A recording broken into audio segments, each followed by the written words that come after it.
Finding a new roommate is complicated. You never know who you're opening the doors of your home to. I never thought it would be a woman who would end up living with me. Usually, women prefer roommates of the same gender. But by a twist of fate, this girl ended up under the same roof as me. However, she didn't come alone. There was something strange that came with her. My name is Ethan, and I'm from Austin, Texas. The story I'm about to tell you happened about 3 years ago. I was 30 years old at the time. I remember I was looking for a roommate. I have an apartment in the city that I bought on a mortgage a few years ago. It's a nice place, not very big, but comfortable. Because of some misunderstandings with my boss, I had to quit my old job. The new one I've found didn't allow me to maintain the lifestyle I was used to. Money simply wasn't stretching far enough. After thinking about it for a long time and discussing it with my parents, I decided to rent out one of the rooms. It was supposed to be temporary, just until my situation improved. I'll be honest, I didn't want to do it. But I'd put it off for too long, and the mortgage debt was eating away at me little by little. I wasn't about to ask my parents for help under any circumstances. So, I started asking my close friends if they were interested or knew someone trustworthy. I didn't want a stranger ruining my things. I wasn't about to let just anyone into my home. Weeks went by and I still hadn't found anyone. I was getting desperate.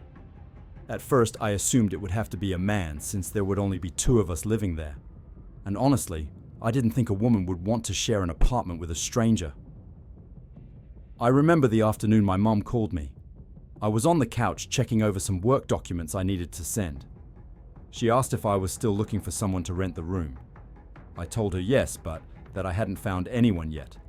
She mentioned that one of her employees at the ranch had a daughter who was about to move to the city for college and needed a place to stay.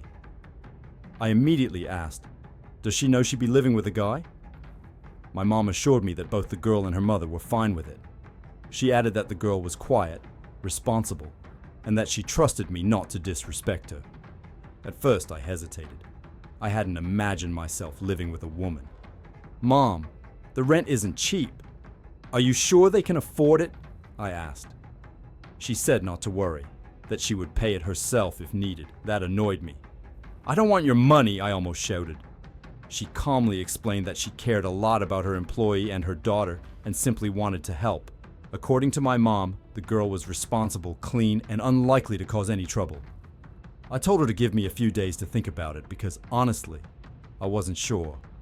She insisted, saying it would be a good arrangement since I wouldn't be letting a stranger into my home. Besides, it would only be for a few months while the girl adjusted to city life. My mom also mentioned that the girl's mother was counting on me accepting the arrangement. The idea of her daughter being so far from home worried her, and knowing she was with me would give her peace of mind. It might sound harsh, but I didn't like the idea of having to babysit a stranger. My mom scolded me and asked me to think about it, saying I had nothing to lose. For the next few days, I couldn't get the idea out of my head. I hoped one of my friends would call me, saying they had someone interested, but frankly, I knew there wouldn't be a better offer. What my mom was offering was exactly what I needed. My ego, however, resisted. I wanted to be independent, to handle things on my own. Eventually, I agreed. I told her the girl could stay for a few months. No more. That would be enough time for me to improve my income and avoid having to rent out the room again. A week later, I found myself at the bus station waiting for her. I was annoyed. It was Saturday afternoon and I had better things to do. My mom called to say the girl had arrived. Among the crowd, I looked for someone matching the description my mom had given me. Finally, I saw her standing near the bathrooms with a small suitcase. I'm not gonna lie, I'm not blind. She was stunning. Her skin was a light brown. Her long black hair framed her face beautifully, and her figure was slender and tall, maybe just a few inches shorter than me. When I got close enough, I noticed her light hazel eyes. A smile crept onto my face. I introduced myself, and she did the same. Her name was Lila. I shook her hand, and she smiled back. I helped her with her suitcase and noticed that she had a small box with a cat inside. As we headed to my car, she looked around, taking in her surroundings with wide eyes. I'm not much of a talker, and it seemed like she wasn't either. The ride to the apartment was quiet, so I broke the silence. "How was your trip?" I asked. She was sitting in the passenger seat, staring out the window. She turned to me and answered softly.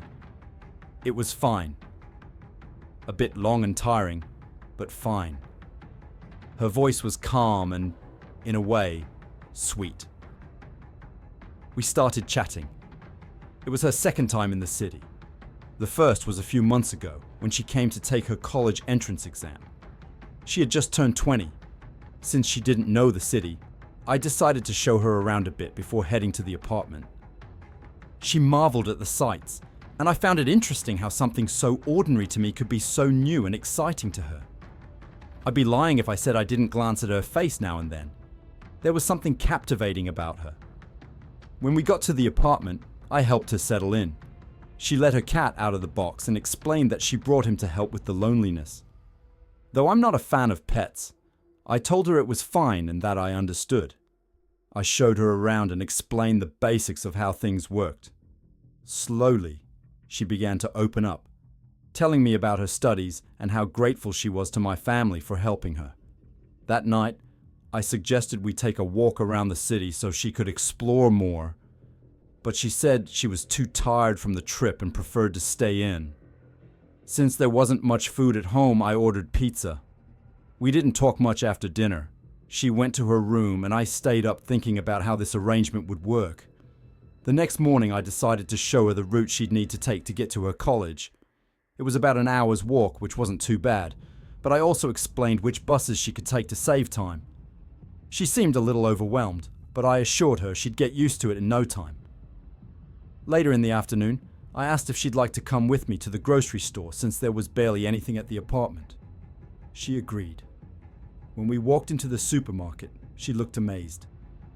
"We only have one little store in my town and it's nothing like this," she said with wide eyes. I couldn't help but smile at her reaction. We bought everything we needed and headed back to the apartment. That evening, Lila offered to cook dinner. I told her it wasn't necessary, but she insisted, saying it was her way of thanking me for helping her find her way around and for spending so much time with her. I didn't argue. I let her cook, and I was glad I did. The food was amazing, like a nostalgic taste of home. That night, I went to bed feeling happy. It was nice having someone else in the apartment, especially someone as pleasant and kind as her. The first week went by quickly. Most of the time, I was out of the apartment. I left early in the morning and came back late in the afternoon because of work. By the time I got home, Lila was often already asleep. But I have to admit, she was an excellent roommate. The apartment was always clean, and sometimes she even left food for me, which I appreciated more than I could express because she was a great cook. By the second week, I realized I'd started looking forward to seeing her. She brought a different energy to the apartment, a calm, warm presence that made it feel more like home. One Friday afternoon, I got off work early and came home to find Lila sitting at the kitchen table. She looked tired, and I guessed school was taking its toll. Not wanting to disturb her, I went straight to my room and took a shower. When I came out, she was still in the kitchen, looking through the cabinets. I assumed she was planning to cook, so I told her not to worry about it and suggested we go out for dinner instead. At first she declined, saying she was too tired, but I insisted, saying it was my way of thanking her for everything she'd been doing around the house. I didn't want to make her uncomfortable, so I kept it casual, a simple dinner at a small place not far from the apartment. We talked a lot during dinner, catching up on what had been going on in our lives. I didn't have much to share about my work. It was a dull job at a company that made auto parts. But Lila opened up about her experiences at school. It felt like she needed someone to listen. She described a mix of emotions, excitement about starting a new chapter in her life, but also sadness from missing her family. As she spoke, I couldn't help but admire her resilience. Moving to a big city from a small town was a huge change, but she was handling it well. I tried to put myself in her shoes, imagining how difficult it must have been for her. By the end of the third week, I realized how much I'd grown used to her presence. We didn't see each other every day, but the apartment felt different. livelier. On weekends, we'd run errands together, and sometimes I'd show her new places around the city. I couldn't deny it. I was attracted to her. There was something special about her, a natural charm that was hard to resist. Beyond her beauty, her personality made her even more appealing. She was kind and genuine, and being around her felt comforting. Listening to her talk had a way of calming me. But then, one night, something strange happened. Around 3 a.m., I woke up thirsty and went to the kitchen for a glass of water. On my way back to my room, I froze. Lila was standing in the corner of the living room, staring out the window. At first, I wasn't sure it was her. She was hunched over, her breathing shallow, and her figure looked almost shadowy in the dim light. Slowly, I approached her and turned on the lamp. "Lila, are you okay?" I asked, my voice low. She didn't respond. Her breathing was heavy, and her eyes were fixed on the street below. I called her name again and put my hand on her shoulder. She didn't move. She just stood there, silent and still. The apartment was on the 6th floor, and the window overlooked the street, but there was nothing unusual outside. I didn't know what was going on, but I assumed she might be sleepwalking. Carefully, I guided her back to her room and helped her lie down. She felt cold, like she'd been standing there for hours. The whole thing unnerved me. Seeing someone standing in the middle of the night, staring into nothingness, isn't something you forget easily. The next morning, I brought it up, but she had no memory of it. She laughed it off, saying she'd never sleepwalked before, and it must have been a fluke. I tried to believe her, but a lingering unease stayed with me. Was it stress from school? The adjustment to city life? I decided to let it go and see if it happened again. A few days passed, and I tried to put the incident out of my mind. Lila seemed fine, going about her routine as usual, but one evening, when I came home from work, I found her deep cleaning the entire apartment. She looked frustrated, her movements sharp and deliberate. "Is everything okay?" I asked, setting my bag down. "There's this smell," she said, not looking up. "It's like something's rotting. I've been trying to figure out where it's coming from, but I can't find it." I sniffed the air but didn't notice anything unusual. "I don't smell anything," I said, frowning. She paused for a moment, looking at me like she couldn't believe it. "You really don't smell it? It's everywhere," she insisted, shaking her head before going back to scrubbing the countertops. I chalked it up to her being stressed or overly sensitive to odors. Maybe it was something in the trash or the drains. Either way, I reassured her that we'd figure it out, though I secretly hoped it was just her imagination. That night during dinner, I noticed she was quieter than usual. She barely touched her food and kept glancing around the room as if she were expecting something or someone to appear. "Lila, is everything okay?" I asked. She hesitated, then sighed. "It's just, I don't get some of the people at my school. There's this girl in one of my classes who just seems to hate me. I've tried to be nice, but it's like she has something personal against me." I could see the frustration in her face, and for a moment, I felt a surge of anger toward whoever was making her life harder. "Maybe she's just jealous," I suggested, trying to comfort her. "You're smart, kind, and beautiful. Sometimes people can't handle that." Lila blushed slightly and shook her head. "I don't know, maybe. But it's exhausting. I just wanted to vent, I guess. If it gets worse, you can tell me. I can help you talk to someone at the school if you want," I offered. She quickly waved the suggestion away. "No, it's fine. I'll handle it. I just needed to get it off my chest." Her dismissive tone told me she didn't want to discuss it further, so I let it go. Still, the idea of someone bullying her didn't sit well with me. A few days later, I came home to find her sitting on the couch, stroking her cat. Her face was puffy, her eyes red and swollen as if she'd been crying. I sat across from her and leaned forward. "Lila, what's wrong?" She broke down, tears streaming down her face as she tried to speak between sobs. "I got mugged," she managed to say. "They took my money and my phone." I clenched my fists, anger bubbling under the surface. "Did you call the police? Do you need me to go with you to report it?" She shook her head. "Number, it's too late.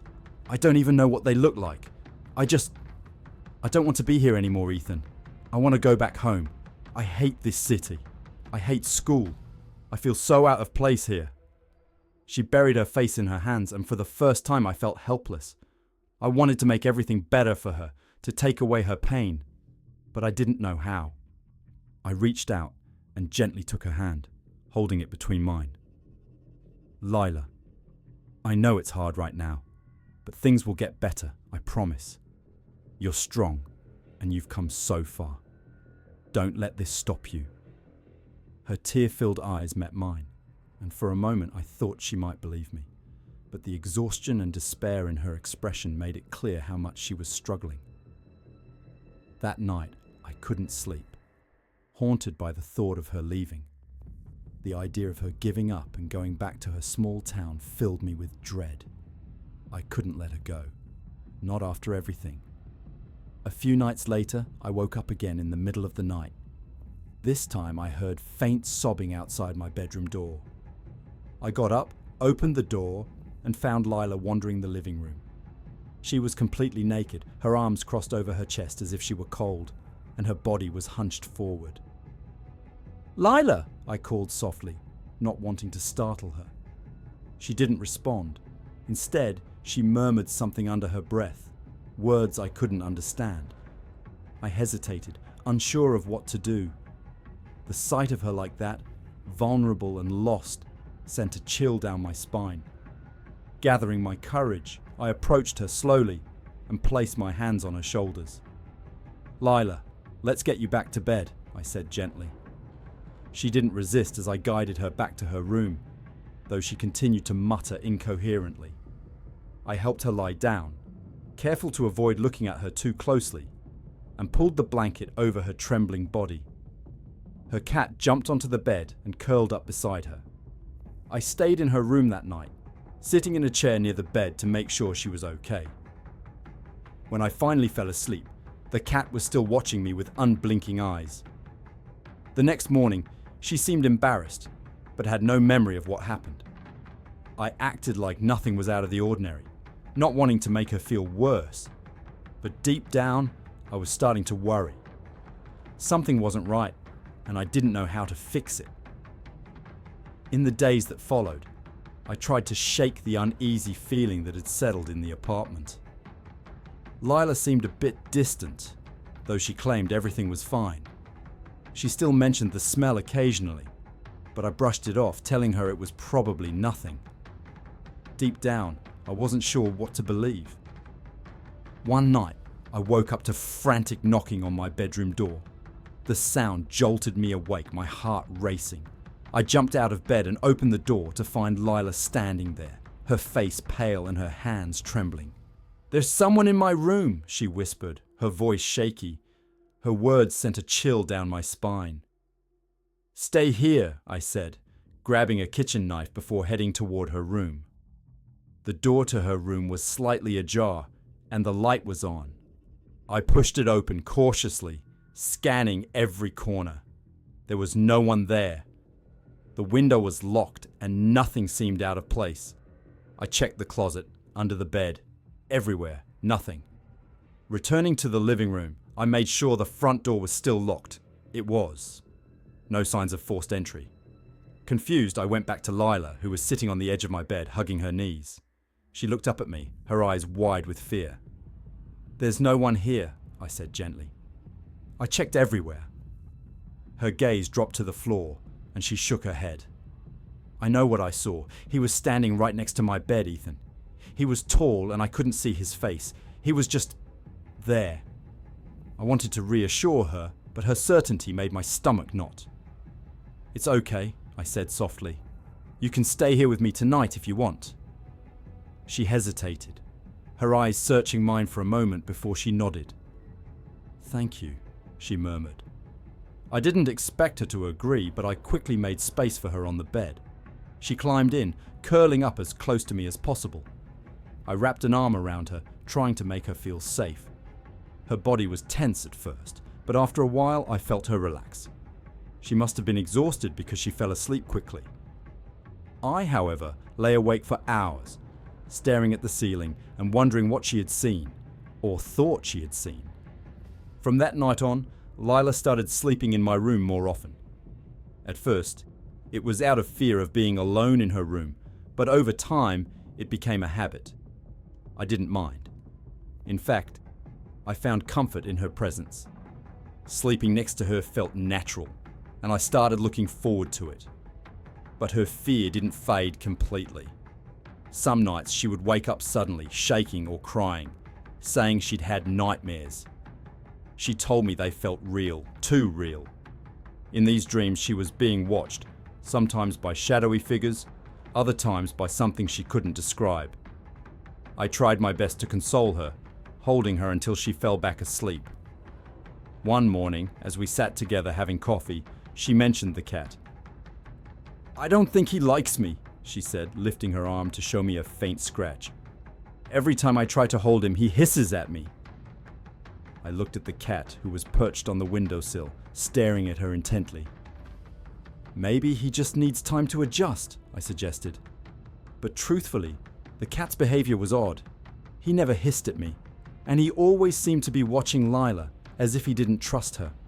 Weeks passed, and despite the strange occurrences, Lila and I grew closer. She began relying on me more, asking for help with small things and seeking my company whenever she felt uneasy. I was happy to be there for her, to be the person she could lean on. Somewhere along the way, I realized that I didn't just care about her, I wanted her. One night as we lay in bed, she moved closer to me, her breath warm against my neck. I turned to face her, and for a moment neither of us said anything. Then, hesitantly, she kissed me.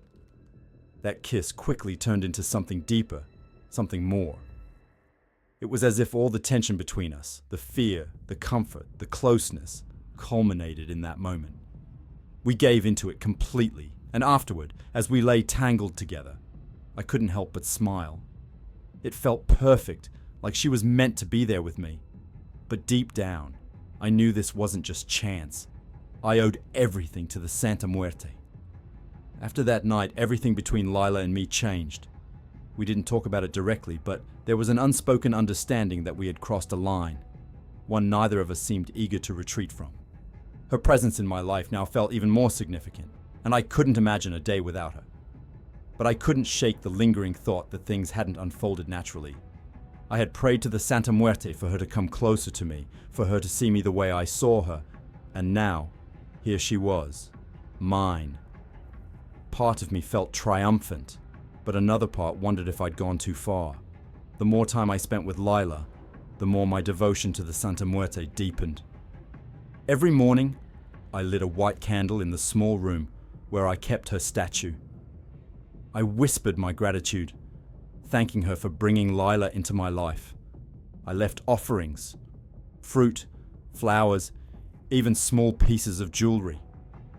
Each time I placed something on the altar, I felt a connection, as if she were watching and listening. But the demands began to grow. It started subtly, candles burning out faster than usual, or the feeling of her presence lingering longer in the room. Then came the vivid dreams. In them, the Santa Muerte appeared as a towering figure in her white cloak, faceless but undeniably powerful. She never spoke, but her presence filled me with both awe and unease. One morning, after forgetting to light her candle the night before, I woke to find the small bowl of fruit on the altar completely blackened and shriveled. The smell of decay was overwhelming, and I couldn't help but think about the odor Lila had been complaining about for weeks. As much as I tried to keep my devotion hidden, Lila began to sense something was off. One evening, while cleaning the apartment, she stopped near the door to the room where I kept the altar. "What's in there?" she asked, her voice curious but cautious. "Just storage," I replied quickly, hoping to brush it off. She frowned. "It smells strange, like, I don't know, something old or rotten." My heart raced. "It's probably just the building. These old places have weird odors sometimes," I said. trying to sound casual. She didn't press further, but I could tell she wasn't convinced. As time went on, the strange occurrences escalated. Lila's nightmares became more frequent, and she began waking up in the middle of the night, shaking and clutching me tightly. She described hearing whispers, sometimes her name being called in a low, raspy voice. She felt watched, even during the day. One night she woke me up trembling and pale. "Ethan, I can't do this anymore," she whispered. "I feel like I'm going crazy." "You're not crazy," I assured her, holding her close. "Whatever's happening, I'll protect you." But the truth was, I didn't know if I could. I started to wonder if my prayers to the Santa Muerte had opened a door to something more than I'd bargained for. One night, as I was preparing an offering at the altar, I felt a chill run down my spine. The room, which was always dimly lit, seemed darker than usual. The air felt heavy, and the candle flame flickered violently. I knelt before the statue, whispering my thanks and asking for guidance. As I bowed my head, I heard it. A faint, almost imperceptible voice. It was neither male nor female, and it spoke a single word: "More." I froze, my hands trembling. Was I imagining it, or was it a demand? I didn't dare ignore it. The next day, I went out and bought more offerings: a larger candle, a bouquet of white roses, and a necklace I thought would please her. When I placed the new items on the altar, the atmosphere in the room seemed to shift. The heaviness lifted slightly, and the candle flame burned steady and bright. But I knew this wasn't the end of her requests. She had given me everything I asked for, and now it was my turn to repay her. Lila began to notice my exhaustion. "You're not sleeping well, are you?" she asked one evening as we sat on the couch. I shrugged. "Work's been stressful," I lied, not wanting to worry her with the truth. She reached out and took my hand, her touch grounding me.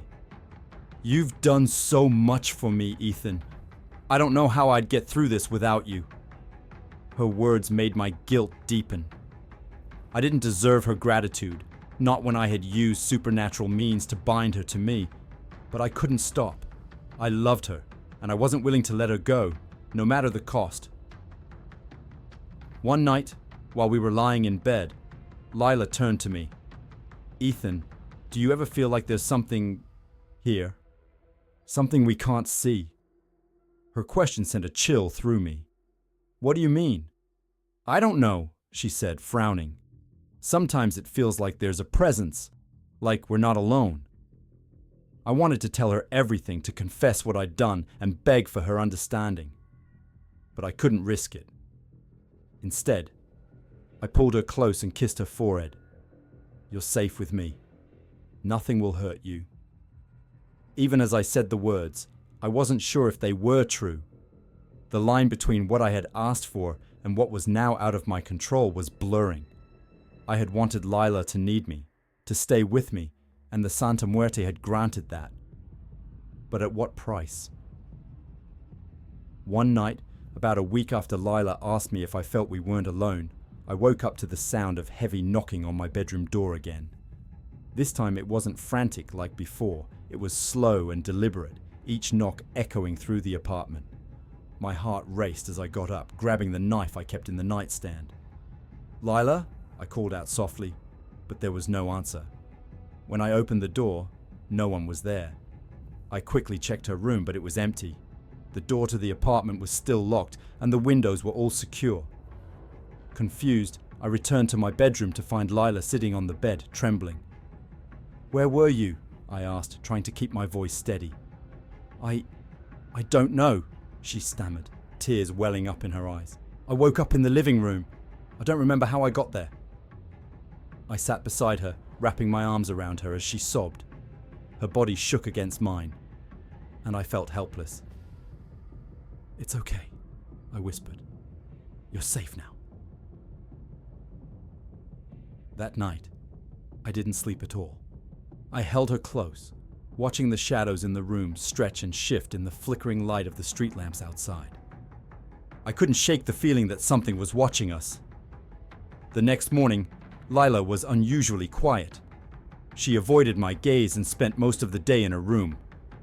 I gave her space, hoping she'd come to me when she was ready to talk. By the evening, she finally broke the silence. "Ethan, I don't know if I can stay here anymore," she said, her voice trembling. "I don't feel safe."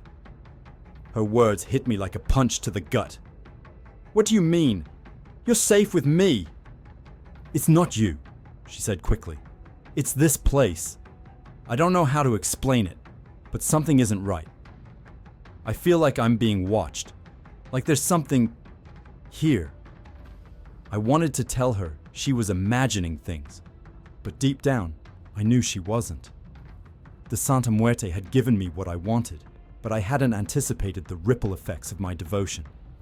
I couldn't lose her now, not after everything I'd done. "Lila," I said gently, taking her hands in mine. "If you leave, I don't know what I'll do. You mean everything to me. I'll do whatever it takes to make you feel safe. Please, stay." She looked at me, her eyes searching mine for something. Truth, reassurance, maybe even love. After a long moment, she nodded. "Okay, but if this keeps happening, I'm leaving." I promised her things would get better, though I had no idea how to keep that promise. That night, as she slept beside me, I went to the altar and lit a fresh candle. The room felt colder than usual, and the air was heavy with an unplaceable tension.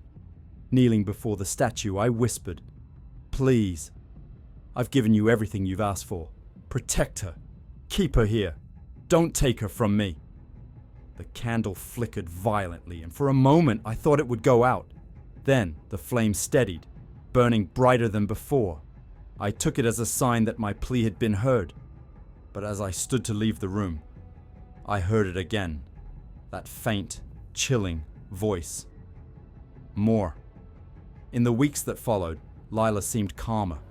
The nightmares weren't as frequent, and she stopped mentioning the sense of being watched. I allowed myself to believe that things were returning to normal. Then, one evening, she asked me about the small, locked room in the apartment again. "What's in there, Ethan?"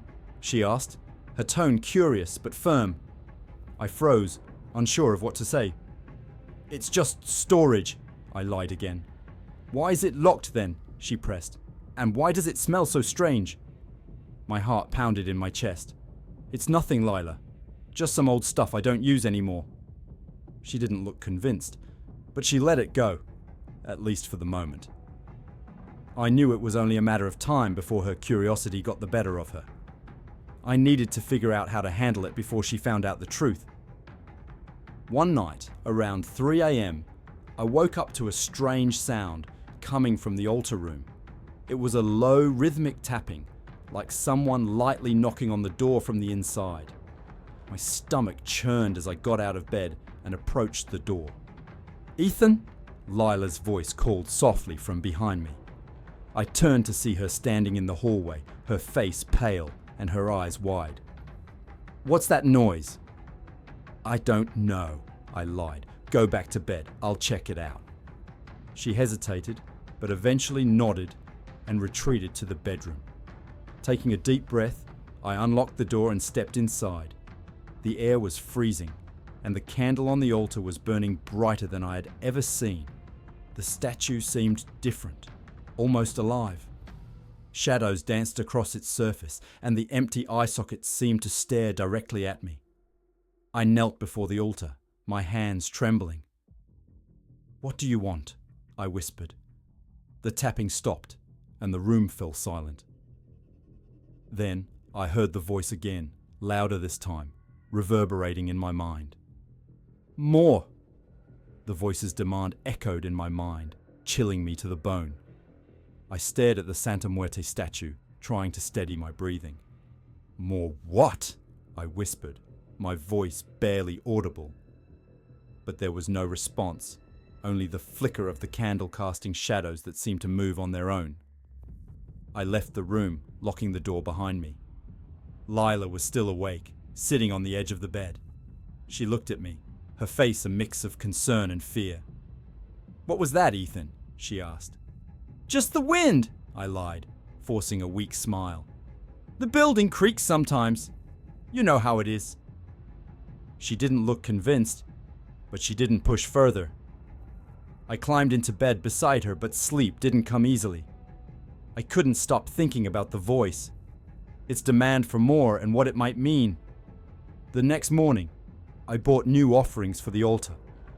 Larger candles, fresh fruit, and a small, intricately designed rosary. I laid them carefully before the statue, hoping it would be enough to satisfy whatever was being asked of me. But deep down, I knew the demands weren't going to stop. Over the next few days, Lila's mood seemed to improve. She smiled more, laughed at my jokes, and even started cooking dinner again. It was a relief to see her acting like herself, but I couldn't fully enjoy it. The voice's command lingered in my mind, and I couldn't shake the feeling that something was brewing, something I wasn't prepared for. One night, as we were lying in bed, Lila turned to me. "Ethan, I've been feeling better lately," she said softly. "The nightmares have stopped, and I don't feel like I'm being watched anymore." "That's great," I said, trying to sound casual, though my chest tightened with guilt. I didn't tell her about the increased offerings or the voice that haunted me. "But," she hesitated, her brow furrowing, "there's still something about this place that feels heavy. I don't know how to explain it." I reached out and took her hand, squeezing it gently. "It's just the stress of adjusting to the city. You're doing great, Lila. Things will keep getting better." She nodded, but I could tell she wasn't entirely convinced. A week later, I came home from work to find the door to the altar room slightly ajar. My heart dropped. I always kept it locked. Panic surged through me as I stepped inside. Lila was standing in front of the altar, staring at the statue. She didn't turn when I entered. "What is this, Ethan?" she asked, her voice trembling. I swallowed hard, searching for the right words. It's nothing," I stammered. "Just something I've had for a while." She turned to face me, her eyes wide with fear and confusion. "You've been praying to this thing, haven't you? Is that why all these strange things have been happening?" "Lila, please. Let me explain," I said, stepping closer to her. She backed away, shaking her head. I've felt it, Ethan. I've felt it in this apartment. In the way the air changes, the way the shadows move. What have you done?" I tried to calm her, but the words wouldn't come. How could I explain that everything I had done, the prayers, the offerings, was for her? To keep her close, to make her mine. She looked at me, tears streaming down her face. "I can't stay here. I can't stay with you." Her words hit me like a punch to the gut. "Lila, please, don't go. I did this for us, for you." "For me?" she said, her voice rising. "You've been messing with something you don't understand, Ethan. I can't do this anymore." Before I could stop her, she stormed out of the room. I stood there, frozen, as the realization of what I'd done sank in. That night, I prayed to the Santa Muerte with more desperation than ever before. "Please," I begged, "don't let her leave. I'll give you anything you want. Just keep her here." The candle flame flared violently, and the room grew unbearably cold. I felt the presence again, heavy and suffocating. Then I heard the voice, clearer than ever before. "You." My blood ran cold. "Me," I whispered. The flame flickered, and the voice repeated, "You." I realized then what the Santa Muerte wanted. It wasn't offerings or prayers anymore. She wanted a part of me, my devotion, my life, my soul. In exchange, she would give me what I wanted most. Lila. The next morning, Lila started packing her things. She avoided my gaze, her movements quick and determined. "I can't stay here anymore, Ethan. I'm sorry." I wanted to stop her, to tell her everything would be fine, but I couldn't bring myself to speak. I knew what I had to do. That night, as she slept, I went to the altar and made my final offering. "I give myself to you," I whispered, tears streaming down my face. "Take whatever you want, just don't take her." The candle burned brighter than ever, and for a moment I felt a strange sense of peace. When I returned to the bedroom, Lila stirred and opened her eyes. She looked at me with an expression I couldn't quite read. Was it love, relief, or something else entirely? "You're staying, right?" I asked, my voice shaking. She nodded slowly. Yes. Relief washed over me, but deep down, I knew the price of her staying. The Santa Muerte had claimed me, and there was no turning back. Over the months that followed, Lila and I continued our lives together, but I could feel the weight of my decision growing heavier. The presence of the Santa Muerte lingered, watching, waiting.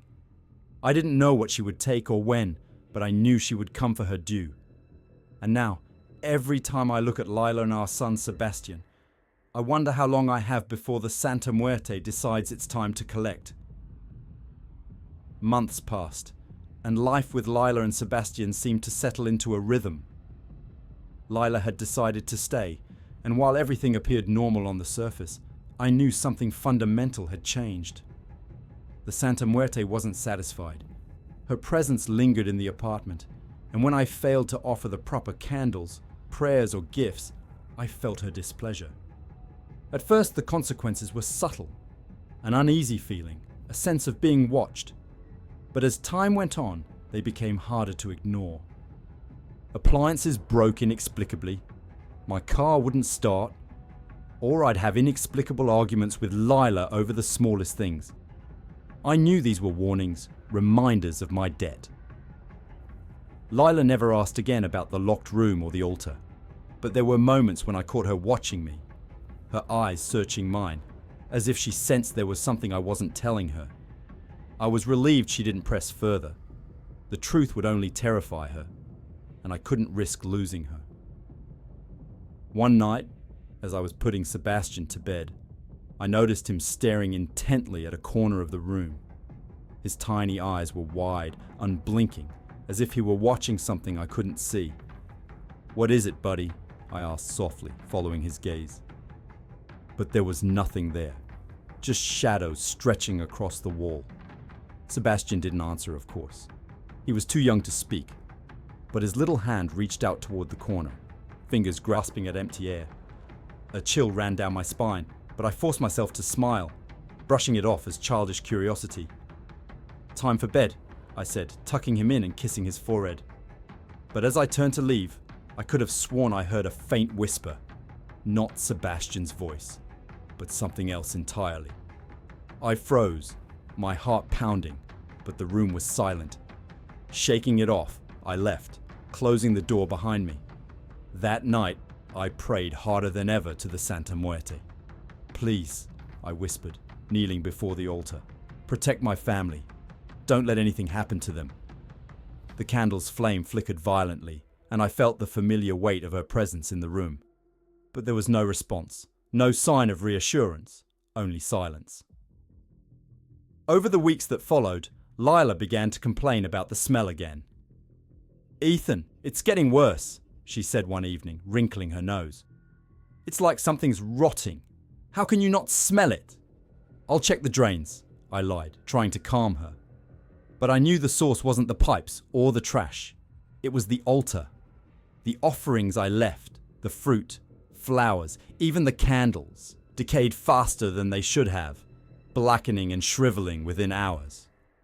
The smell seeped into the apartment, no matter how much I cleaned. Lila's unease grew.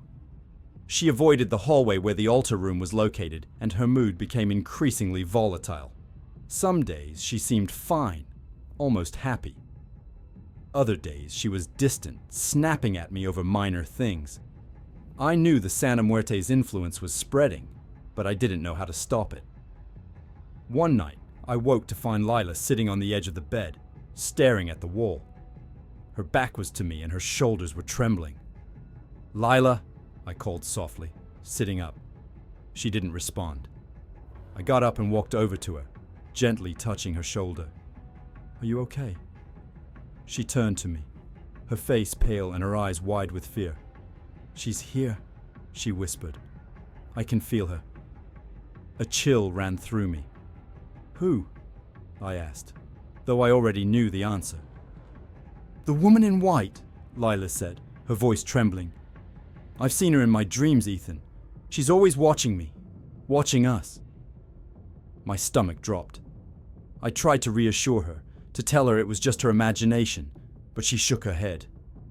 You know who she is, don't you? She said, her voice growing stronger. You've brought her here. I couldn't deny it anymore. The weight of my actions was crushing me, and I knew the truth would destroy what little trust we had left.